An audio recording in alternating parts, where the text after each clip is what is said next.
வேர்ல்டுலயே ஒரே ஒரு வீடியோ வந்துட்டு ஸ்ப்ரெட் ஆகுது அப்படின்னா அது இந்த ஒரு வீடியோ தான். அதாவது எத்தியோப்பியா அப்படிங்கிற ஒரு நாட்டுல அர்பார் அப்படிங்கிறத மாகாணத்து பக்கத்துல இருக்க எரித்திரியா அப்படிங்கிற எல்லைக்கு பக்கத்துல தான் இந்த எரிமலை அப்படிங்கிறது ஒரு பக்கம் வெடிச்சு குறிப்பிட்ட சில நாடுகள் வந்துட்டு இருள மூழ்க போகுது அப்படின்னு ஒரு நியூஸ் வந்துட்டு சோசியல் மீடியால பயங்கரமா ஒரு பக்கம் ட்ரெண்ட் ஆச்சு ஒரு 2 நாளைக்கு முன்னாடி. இந்த ஒரு நியூஸ் வந்துட்டு கேட்டதுக்கு அப்புறம் நமக்கு வந்துட்டு பல குழப்பங்கள்லாம் ஏற்படும். என்னன்னா, நம்ம பூமி வந்துட்டு எப்படி உருவாச்சு, பூமியில இருக்கிற எரிமலை குழம்பு வந்துட்டு எப்படி உருவாகுது, இது எத்தனை கிலோமீட்டருக்கு அடியில வந்துட்டு இந்த எரிமலை குழம்பு வந்துட்டு இருக்கு அப்படிங்கிறதுக்கு உண்டான பதில் வந்துட்டு இந்த வீடியோல முழுசா தெரிஞ்சுக்கிறோம்.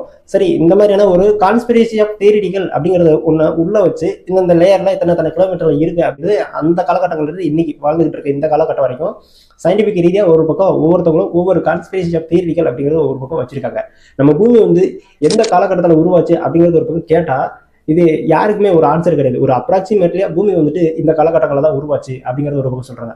நம்ம பூமி வந்துட்டு எப்போ உருவாச்சு அப்படிங்கிறத ஒரு பக்கம் அலசி ஆராய்ஞ்சு பார்த்தோம் அப்படின்னா 4.54 பில்லியன் ஆண்டுகளுக்கு முன்னாடி வந்துட்டு பூமி வந்து உருவாயிருக்கலாம். அப்படி இத்தனை வருஷத்துக்கு முன்னாடி நம்ம வாழ்ந்துட்டு இருக்க பூமி வந்துட்டு ஒவ்வொருத்தவங்களும் ஒவ்வொரு கான்ஸ்பிரசி தியரிகளை வந்து முன்ன வைப்பாங்க. 2 பில்லியன் வருஷத்துக்கு முன்னாடி உருவாயிருக்கலாம், 1 மில்லியன் வருஷத்துக்கு முன்னாடி உருவாயிருக்கலாம், அப்படி இப்படின்னு பல சயின்டிஸ்ட் வந்துட்டு அவங்களுடைய கண்டுபிடிச்ச கான்ஸ்பிரசி ஆஃப் தியரிட்டிகளை முன்ன வச்சு ஒரு அனலைஸ் வச்சு ஒரு தரவரிசை பட்டியல் அப்படிங்கிறது ஒரு பக்கம் கணக்கிட்டு உலகளாவிய அளவுல தரவரிசை பட்டியல பார்க்கும்போது ஒட்டுமொத்தமா கிட்டத்தட்ட நம்ம பூமி வந்து 4.54 மில்லியன் ஆண்டுகளுக்கு முன்னாடி வந்து ஒரு பக்கம் உருவாச்சு அப்படிங்கிறதா ஃபைனல் ரிப்போர்ட்ல இன்னைக்கு உலகளாவிய தரவரிசை பட்டியல வந்து ஒரு பக்கம் கண்டுபிடிச்ச ஒரு வருஷமாவே இன்ன வரைக்கும் நம்ம வச்சுக்கிட்டு இருக்கோம்.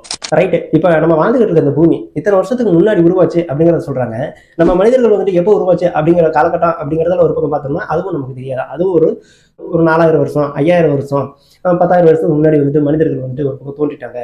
டைனோசர்ல இருந்து தான் மனிதர்கள் வந்துட்டு ஒரு பக்கம் உருவானாங்க, உரங்கள்ல இருந்து தான் ஒரு பக்கம் மனிதர்கள் வந்து உருவானாங்க அப்படிங்கிற மாதிரி பல சிந்தனைகள்ல சயின்டிபிக் ரீதியா ஒரு பக்கம் கான்ஸ்பிரசி ஆஃப் தியரிட்டிகள் அப்படிங்கறத முன்ன வச்சு இப்படி எல்லாம் இருக்கலாம் அப்படிங்கிற மாதிரி தான் ஒரு பக்கம் நம்ம ஒரு கண்ணோட்டத்துல ஓடிக்கிட்டே இருக்கோம். நம்ம வாழ்ந்துகிட்டு இருக்க இந்த பூமி வந்துட்டு எத்தனை லேயர் இருக்கு அப்படிங்கிறத பார்த்தோம் அப்படின்னா, அதாவது கிரஸ்ட், நம்ம வாழ்ந்துகிட்டு இருக்க இந்த பூமியோட பகுதி, இந்த அனைத்து உயிர்களும் அதாவது சுவாசிக்கக்கூடிய அனைத்து உயிர்களும் வாழக்கூடிய பகுதி பூமியோட மேற்பரப்பு இருக்குதுன்னா இது எல்லாமே கிரஸ்ட் அப்படிங்கிற ஒரு நேம் வச்சிருக்காங்க.